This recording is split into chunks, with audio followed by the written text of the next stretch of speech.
DCMಗಳ ಸೃಷ್ಟಿ ರಾಜ್ಯದಲ್ಲಿ ಅದು ಏನಾದರೂ ತಮ್ಮ ಹೆಸರು ರಾಜಣ್ಣ ಅವರು ಕೊಡಲೇಬೇಕು ಅಂತೇಳಿ ಎಲೆಕ್ಷನ್ ಚುನಾವಣೆ ಮುಗಿದೋಗಿ ಅದರ ಅವಶ್ಯಕತೆ ಸದ್ಯ ಇಲ್ಲ ಅಂತ ಹೇಳಿದ್ವಿ ಬೆಂಗಳೂರಿಗೆ.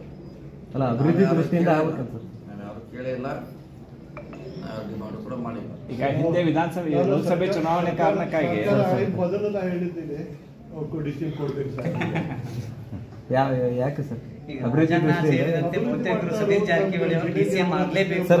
ಉತ್ತರ ಕರ್ನಾಟಕಕ್ಕೆ ಅಭಿವೃದ್ಧಿ ಆಗ್ತದೆ. ಅಲ್ಲ ಸರ್, ಉತ್ತರ ಕರ್ನಾಟಕ ಶಾಸಕರೆಲ್ಲ ಸರ್ ನೀವು ಭೇಟಿ ಆಗ್ತದೆ ಸರ್. ನಮ್ಮ ಬೆಳಗಾವಿ DCM ಕೊಡ್ರಿ ಅಂತ ಯಾವುದೇ ಒಂದು ಸರ್ಕಾರ ಬರ್ಬೇಕಂದ್ರೆ ಬೆಳಗಾವಿ ರಾಜಕಾರಣ ಭಾಳ ಇಂಪಾರ್ಟೆಂಟ್. ನಮ್ಮ ಉತ್ತರ ಕರ್ನಾಟಕಕ್ಕೆ ಕೊಡಲೇಬೇಕು. ಸರ್ ಹಿಂಗ್ ಬರೇ ಒಬ್ಬರದಲ್ಲ, ಸಾಕಷ್ಟು ಶಾಸಕರದ ಈ ಭಾಗದ ಜನರದ್ದದ. ನೀವು ಯಾಕೋ ಗಟ್ಟಿ ಹಂಗಾಗಿ ಯಾಕೋ ಸತೀಶ್ ಜಾರಕಿಹೊಳಿ ಈ ವಿಚಾರದಾಗ ಸ್ವಲ್ಪ ಕೇಳಕ್ಕಾಗೋಲ್ಲ. ಅಂದ್ರೆ ಈಗ ಲೋಕಸಭೆ ಚುನಾವಣೆ ಕಾರಣಕ್ಕಾಗಿ 3 DCM ಕೊಡ ಅಂತಂದ್ರು.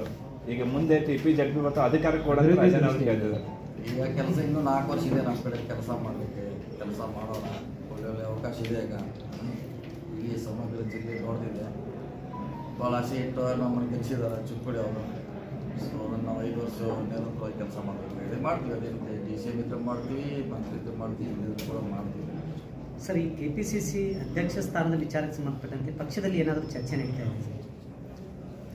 ಪಕ್ಷದಲ್ಲಿ ಯಾವುದೇ ಚರ್ಚೆಗಳಿದೆ ಸದ್ಯ ಯಥಾಸ್ಥಿತಿ ಅಷ್ಟೇ. ಈಗ ಮುಂದಿನ ದಿನಗಳಲ್ಲಿ ಡೆವಲಪ್ಮೆಂಟ್ ಮಾಡಬೇಕು ಅನ್ನೋದು ಅಷ್ಟೇ. ಈಗ ಮತ್ತೆ ಪಕ್ಷ ಎಲ್ಲಿ ಎಳೆದಿದೆ ಸರಿಪಡಿಸ್ಕೊಳ್ಳಿಕ್ಕೆ ಅವಕಾಶ ಇದೆ, ಮಾಡಬೇಕಷ್ಟೇ. ಸರ್, ಈ ಗ್ಯಾರಂಟಿ ಯೋಜನೆಗಳು ಬಂದ್ ಆಗ್ತಾವು ಅಥವಾ ವಿರೋಧ ಮಾಡ್ತಾ ಇದ್ದಾರೆ ಅನ್ನೋದು ಆಗುವಂಥ ಪ್ರಶ್ನೆ CM ಅವ್ರು ಹೇಳಿದ್ದಾರೆ, ನಾವು ಕೂಡ ಮಾಡ್ಬೋದು.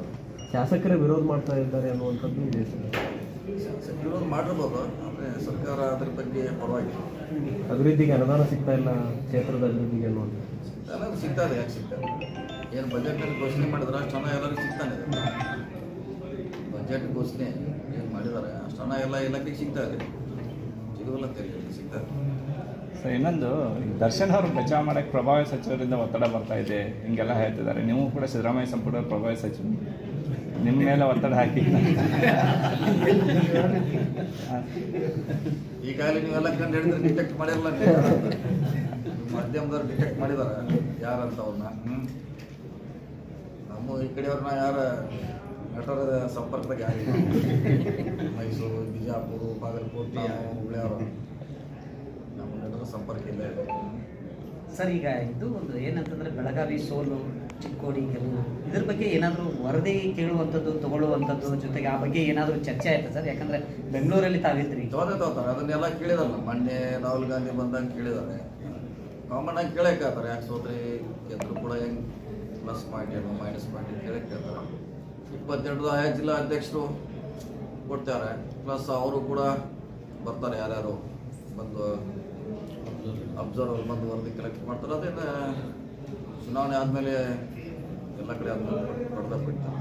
ಈ ಸಚಿವ ಸಂಪುಟ ವಿಸ್ತರಣೆ ಏನಾದರೂ ಚೇಂಜಸ್ ಜೊತೆಗೆ ಏನಾದರೂ ಹೊಸದು ಆ ಮಟ್ಟದಾಗ ನಾವಿಲ್ಲ, ಆ ಸ್ಥಾನದಾಗ ನಾವಿಲ್ಲ.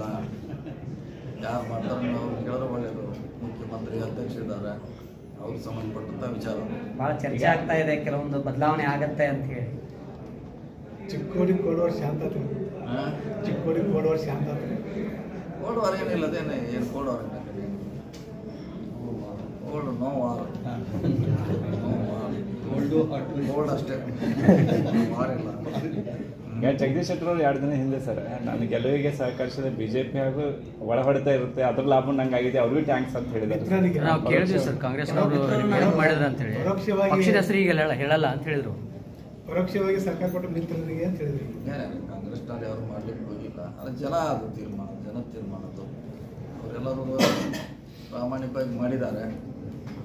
ಸೊ ಜನರನ್ನ ಓಟ್ ಹಾಕುವ ಅಧಿಕಾರ ನೇರವಾಗಿ ಅವ್ರಿಗಿದೆ, ನಮ್ಮ ಕಡೆ ಇಲ್ಲ. ನಮ್ಮ ಕೇಳಿ ಹಾಕೋಲ್ಲ ಯಾರು. ನಾವು ಹೇಳುವಷ್ಟು ನಮ್ಮ ಪ್ರಯತ್ನ ಮಾಡಿರ್ತೀವಿ. ಸೊ ಅದನ್ನು ಜನರಿಗೆ ನಾವು ಹೀಗೆ ಅಂತ ಹೇಳಲಿಕ್ಕೆ ಆಗೋಲ್ಲ, ನಾವು ಪ್ರಯತ್ನ ಮಾಡಿದ್ದೆ ಅಷ್ಟೇ. ಸರ್, ಒಂದು ಫೋಟೋ ಬಹಳಷ್ಟು ವೈರಲ್ ಆಗ್ತಾ ಇದೆ. ಕುಮಟಳ್ಳಿ ಅವರು ತಮ್ಮ ಬಂದು ವಿಶ್ ಮಾಡಿದ್ದು, ಅದು ಏನೋ ಒಂದು ಸಮಥಿಂಗ್ ಇಸ್ ದೇರ್ ಅಂತ ಹೇಳಿ. ಸಮಥಿಂಗ್ ಏನಿಲ್ಲ. ST ಸೋಮಶೇಖರ್ ನಮ್ಮ ಮನೆಗೆ ಬಂದಾರ, ಹೆಬ್ಬಾರ್ ಬಂದಾರ. ಆಮ್ಯಾಗ ನಿಮ್ಮ ಖಾನಾಪುರ ಎಮ್.ಎಲ್.ಎ ಬರ್ತಾರೆ ನಮ್ಮ ಕಡೆ ಯಾರು ಲೇಖರ್ ಬರ್ತಾರೆ, ಐಹೊಳಿ ಬರ್ತಾರ, ಕುಮಟೋಳಿ ಬಂದಾರ, ಶ್ರೀಮಂತ್ ಪಾಟೀಲ್ ಬಂದಾರ, ಮತ್ತೆ ಯಾರ ಬರ್ತಾರ. ಇನ್ನೂ ಕೆಲಸ ಇರ್ತಾವ. ಅವ್ರನ್ನು ಈ ಮಾಜಿ ಇದ್ರು ಅವ್ರಿಗೆ ಕನ್ಸಲ್ಲಿ ಇದ್ದೇ ಇರ್ತಾವೆ, ಕೆಲಸ ಬಂದೇ ಬರ್ತಾರೆ. ನಮ್ಮಲ್ಲಿ ನಾವು ಮುಂಚೆನೇ ಹೇಳಿದ್ರೆ ನಮ್ಮ ಯಾವುದೇ ಪಕ್ಷದ ಪರವಾಗಿ ನಾವು ಕೆಲಸ ಮಾಡಲ್ಲ. ಎಲ್ಲರೂ ಬರ್ತಾರೆ, ಎಲ್ಲರೂ ಹೋಗ್ತಾರೆ.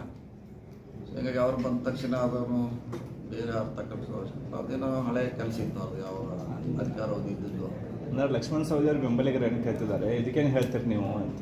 ಅದಕ್ಕೇನು ಹೇಳೋದು, ಅದಕ್ಕೆ ಬಂದವ್ರಿಗೆ ನಾ ಹೇಳೋದು. ಅಂದರೆ ಮನೆಗೆ ಬಂದರು, ಚಾ ಕುಡಿದ್ರು, ಊಟ ಮಾಡಿದ್ರೆ ಅದಕ್ಕೇನು ಹೇಳೋದು, ಅದಕ್ಕೇನು ಹೇಳುವಂಥದ್ದೇನಿಲ್ಲ. ಅದಕ್ಕೆ ಹೆಬ್ಬಾರೆಲ್ಲ ಇವರು ಎಮ್.ಎಲ್.ಎ ಇದ್ದಾರೆ. ಅದು ಮಾಜಿಗಳು ಯಾರು ಪಬ್ಲಿಕ್ ಬರ್ಬಾರ್ದೇನು ಕೈದೇ ಇಲ್ಲ. ಈಗ ಬರ್ತಿಲ್ಲ. ಈಗ ಹತ್ತನೇ ಅವರ ಈಗ ಹತ್ತನ್ಯಾಗ BJP ಇಡೀ ಜಿಲ್ಲೆಯವರ ಬರ್ತಾರೆ ನಮ್ಮ ಕಡೆ, ಇಡೀ ರಾಜ್ಯದವ್ರು ಬರ್ತಾರೆ. ಅದಕ್ಕೇನು ಇವು ನಮ್ಮ ಇದಕ್ಕೆ ಈಗ ಅವ್ರ ಅಧಿಕಾರ ಇದ್ದಾಗ ನಾವು ಹೋಗ್ತಿದ್ವಿ ಅವ್ರ ಕಡೆ, ಹೋಗೋದಿಲ್ಲ ಹೋಗ್ತಿದ್ವಿ ನಾವು. ಅವ್ರು ನೋಡೋದ್ರಷ್ಟಿ ಶಾರ್ಟ್ ಐತೆ ಅದು. ಅವ್ರಿಗೆ ದುರ್ಬೀನ್ ಉಲ್ಟಾ ಹಿಡ್ದು ನೋಡೋದು ಅವ್ರು. ಹತ್ತನೇ ಅವ್ರು ದುರ್ಬೀನ್ ಸರಿ ಹಿಡಿದ್ರೆ ಸರಿ ಕಾಣೈತೆ, ಉಲ್ಟಾ ಹಿಡ್ದು ನೋಡ್ಕೊಂಡು ಕೂತ ದೂರ ಕಾಣೋದೈತೆ ಅವ್ರಿಗೆ. ಎಲ್ಲ ಬರಕ್ಕೆ ಹೋಗಕ್ಕೆ ಯಾರ್ದೇ ನಿರ್ಬಂಧ ಇಲ್ಲ, ರೆಸ್ಟ್ರಿಕ್ಟ್ ಇಲ್ಲ. ಅದಕ್ಕೆ ಸಂಬಂಧ ಅವ್ರು ಲಕ್ಷ್ಮಣ ಸವದಿ ನಿಮ್ಮ ಜೊತೆ ಫೋನ್ನಾಗ ಏನೋ ಮಾತಾಡ್ರಿ ಸರ್, ಯಾಕೆ ಹಿನ್ನಡೆ ಆಯಿತು ಅನ್ನೋ ಕಾರಣಕ್ಕೆ ಸಂಬಂಧಪಟ್ಟ ಸಿಗ್ತಾರೆ, ಸಿಕ್ಕಾಗ ಮಾತಾಡ್ತೀವಿ. ಸಿಗ್ತಾರೆ ಅವರಲ್ಲಿ ನಮ್ಮ ಪಕ್ಷದಲ್ಲಿದ್ದಾರೆ, ಅವರು ಇರ್ತಾರೆ, ಸಿಗ್ತಾರೆ. ಅವ್ರು ಏನು ಹೇಳ್ತಾರೆ ಕೇಳೋಣ, ಹೆಂಗಾಯಿತು ಅವರೇ ಹೇಳ್ತಾರೆ. ಎಲ್ಲ ನಮ್ಗೆ ಸಿಗ್ತಾಗ ಮಾತಾಡ್ತೀವಿ, ಕೇಳೋಣ ಯಾಕಾಯಿತು, ಕೇಳಲೇಬೇಕಾದ ನಂಗೆ ಯಾಕಾಯ್ತು ಅನ್ನೋದು ಅವರು ಹೇಳೋ ಡ್ಯೂಟಿ, ನಾವು ಕೇಳುವಂಥದ್ದು ನಮ್ಮದು ಡ್ಯೂಟಿ. ಸಿಕ್ಕಾಗ ಕೇಳೋಣ. ಓಕೆ.